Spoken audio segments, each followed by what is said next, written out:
एवढा द्वेषभाव महात्मा बसवेश्वरांच्या बद्दल आणि लिंगायत समाजाच्या बद्दल त्याला असेल तर येणाऱ्या पुढच्या काळामध्ये जे चमचेगिरी करणारे, जे विभूतीचे पट्टे लावून कोणी तिकडे असतील त्यांना लाजा वाटल्या पाहिजे. प्रताप चिखलीकरच्या बाजूने एक माणूस सुद्धा आमचा उभा टाकला नाही पाहिजे. तुम्हाला मान्य आहे? मान्य असेल तर हात वर करा. मी कडवट निर्णय घेणारच. यांच्या बाजूने आम्हाला जाता येणार नाही. आणि म्हणून याला धडा शिकवण्यासाठी जिल्ह्यातल्या सगळ्या सेवा संघटनेची फौज उद्याच्या 30 एप्रिलला आपल्याला लोह्याला यायचं आहे. आणि जर ते करूनही झालं नाही, उद्या जिल्हा परिषदच्या निवडणुका आहेत.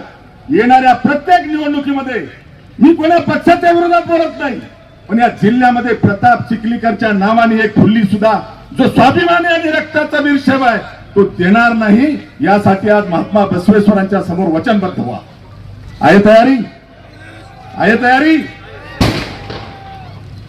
मला चीड काय येते? एवढा द्वेष. तुम्हाला आठवण नसेल, प्रताप चिखलीकरला उमेदवारी मिळाली, त्यांनी या शहरातल्या सगळ्या महामानवांना हार घातले होते, महात्मा बसवेश्वरांना घातला नव्हता. जेव्हा सोशल मीडियावरती टीका झाली, संध्याकाळी येऊन हार घातला. एवढं नीच राजकारण जर कोणी करत असेल महामानवाच्या बाबतीमध्ये, तर लोह्यातला पुतळ्याचा मोर्चा 30 एप्रिलचा मोर्चा न भूतो न भविष्यती झाला पाहिजे. जिल्ह्यातल्या सगळ्या पदाधिकाऱ्यांना मी आताच आवाहन करालो. मी महिनाभर बाहेर कार्यक्रम चालू आहेत. उद्या मी अमरावतीला, परवा मुंबईला, शिरूर, आनंदपाडला, मी बाहेर जिल्ह्यामध्ये जाणार आहे. पण तुमची जबाबदारी आहे, जर कोणी आमच्या अस्मितेला ठेच मारत असेल, मर्क कुत्र असलं आणि जर पैलवानानं जरी त्याच्या शेपटीवर पाय दिला तर मर्क कुत्र सुद्धा त्याला चावल्याशिवाय राहत नाही. आम्ही तर जिती जाणती माणसं आहे. आम्हाला अस्मिता आहे की नाही? आमचं अस्तित्व आहे की नाही? आणि म्हणून बांधवांनो, 30 एप्रिलची तयारी करा. नगरपालिका लोहा आणि त्या ठिकाणचा आमदार याला धडा शिकवण्यासाठी आपल्याला भूमिका घ्यावी लागेल. मी 2 गोष्टी या ठिकाणी सांगणार आहे. पुन्हा शिवा संघटनेकडून आम्ही अनेक विषय मार्गी लावलेत. मी आज सांगत बसणार नाही, पाऊस शतो वेळ संपलाय. परंतु 2 मागण्या आपण पंतप्रधान आणि देशाच्या गृहमंत्र्याकडे केलेल्या आहेत. त्यातली पहिली मागणी, ज्या अनुभव मंडपाचा उल्लेख होतोय, देशातली नाही जगातली पहिली संस्था बनवून ज्या बसव कल्याणच्या मूळ अनुभव मंडपाचा विषय आपण या ठिकाणी सांगतो, तो मूळ अनुभव मंडप निजामाच्या वंशजाच्या ताब्यात आहे. तो कोणालाही बघायला सुद्धा जाऊ दिलं जात नाही. आणि म्हणून आम्ही जेव्हा वर्धापन दिन बसव कल्याणला केला तेव्हाच मी घोषणा केली, ही काही हिंदू मुस्लिमचा विषय इथं नाही. निजाम हे कुटुंब आहे आणि कुटुंबाची मालमत्ता म्हणून त्यांनी ताब्यात ठेवलाय. म्हणून हा मूळ अनुभव मंडप आणि परसू कट्टा मुक्त करा आणि देशभर महात्मा बसवेश्वरांची शासकीय जयंती साजरी करा. या 2 मागण्या घेऊन दिल्लीच्या तालकटोरा स्टेडियमवर प्रचंड मोठा धडक मोर्चा आपण काढणार आहोत. त्याच्याही तयारीला कामाला लागा. आता मोर्चे मधल्या काळात जरा कमी होते. कोरोनाच्या काळापासून 2019 पासून मोर्चे आंदोलन सेवा संघटनेचे कमी झालेत. पहिला मोर्चा लोह्यातला न भूतो न भविष्यती मोर्चा झाला पाहिजे. आणि त्यानंतर दुसरा मोर्चा दिल्लीमध्ये, दिल्लीच्या तालकटोरा स्टेडियमवर फक्त 2 मागण्यांसाठी मोर्चा असेल.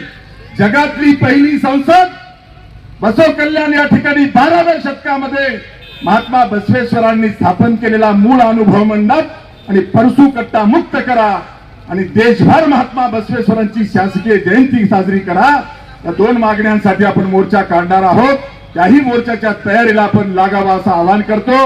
हा जयंती उत्सव साजरा करताना खरं तर दोन्ही माझ्या जवळचेच आहेत, त्यामुळं कौतुक करावं तेवढं कमी आहे. या ठिकाणी अमर भाऊ, तुमचं कौतुक मी करणार नाही कारण मित्रत्वाचं नातं आहे. आणि संतोषरावचं कौतुक का करणार नाही कारण ते आमचं बेस इथलाच आहे. पण तरी सुवर्ण महोत्सवी जयंती उत्सव नांदेड मधला छत्रपती संभाजीनगर मध्ये पालकमंत्री अतुल सावे माझ्या बाजूला बसले आणि म्हणायला लागले, काय नांदेड मध्ये जयंती जोरात आहे. म्हणजे या ठिकाणच्या टीमने केलेलं काम आणि तुम्ही सगळ्यांनी दिलेली साथ, त्याचा परिणाम नांदेडचं नाव कुठं निघू शकतंय. एवढं वैभवशाली काम या वर्षीच्या महात्मा बसवेश्वर जयंती उत्सवामध्ये तुम्ही सगळ्यांनी केलेलं आहे. आणि म्हणून ही ताकद, ही विचाराची ताकद आहे. ही ताकद आपल्याला कायमची टिकवायची आहे. भविष्यामध्ये पुढे जायचं आहे. यानंतर सुद्धा जिल्ह्याच्या प्रत्येक तालुक्यावर जयंत्या आहेत, ठिकठिकाणी जयंत्या होतील. लोह्याला 29 एप्रिलला जयंती आहे, 30 एप्रिलला मोर्चा आहे, 5 मेला कंधारला जयंती आहे. बाकी तालुक्याला मी तारखा दिलेल्या आहेत, त्या तुमच्यापर्यंत येतील. जिल्ह्यातल्या जयंत्या होतील, पण बाहेर सुद्धा विदर्भात जयंत्या आहेत, कोकणात जयंत्या आहेत. सगळीकडे मी जाऊ शकत नाही, प्रातिनिधिक स्वरूपात जातो. परंतु आपण सगळेजण होम ग्राउंडचे कार्यकर्ते आहात, त्यामुळे आपल्याला विनंती करेल, जे काम शिवा संघटनेने केलेलं आहे ते काम ग्राउंड लेवलला घराघरात वीरशैव बांधवच नाही तर बहुजन समाजापर्यंत गेलं पाहिजे. आणि महात्मा बसवेश्वरांचा समतेचा विचार, महात्मा बसवेश्वरांचा क्रांतीचा विचार आपल्याला पुढे घेऊन जावं लागेल. ते घेऊन जाण्यासाठी आपण वचनबद्ध होऊया. पुन्हा एकदा इथं काही उल्लेख झाले, मी तसलं काही बोलणार नाही. ताकबिडे सर, मला मागायची सवय नाही आणि मागून मागून खरंच तुम्ही काय म्हणजे मला म्हणले असते तर मी तुमचं तोंड दाबून टाकलं असतं. काय मागता? वसारगावची पाटीलगी? अरे बाबानो, मार्च 2023 ला शिवा संघटनेमुळेच महात्मा बसवेश्वर आर्थिक विकास महामंडळ स्थापन झालंय. आज 4 वर्ष संपत आलेत, आणखी काहीही काम सुरुवात झालेलं नाही. ऑनलाईन फॉर्म भरायचे, त्याच्यामध्ये आमच्या ज्या जाती आहेत त्या जाती सुद्धा इन्क्लूड केलेल्या नाही. इथपासूनच उदासीनता आहे. त्यामुळे अशा महामंडळाचा अध्यक्ष मागून मला तुम्ही खरंच लहान केलं. असलं मागायचं काहीच नाही. मर्दाची आपण काम करणारी फौज आहोत. त्या ठिकाणी शिवा मावळे बनवून जे असेल ते हक्काचं घेऊ, भीक मागून आपण काही घेणार नाही. आणि अशा पद्धतीनं जयंती उत्सवाच्या माध्यमातून आपण आपला समाज एकवटला. या जिल्ह्यामध्ये तर आम्ही जर ठरवलं तर चित्र बदलू शकतो, इतिहास थोडा भूगोल बदलू शकतो. एवढी ताकद या ठिकाणी आहे. आणि ही ताकद फक्त याला द्रष्ट लागू देऊ नका. आपण सगळेजण एक आहोत ही भूमिका ठेवून जय शिवाचा नारा देऊन पुढे चला. विश्वासानं आपल्याला सांगेल, मी लिस्ट वाचली. लोह्याचं पॉम्पलेट, नांदेडचं पॉम्पलेट जर कोणी मन लावून वाचलं असेल तर शिवा संघटनेने महात्मा बसवेश्वरांच्या बद्दल काय केलंय एवढं जरी वाचलं तर नवीन माणसाला चक्कर आल्याशिवाय राहत नाही.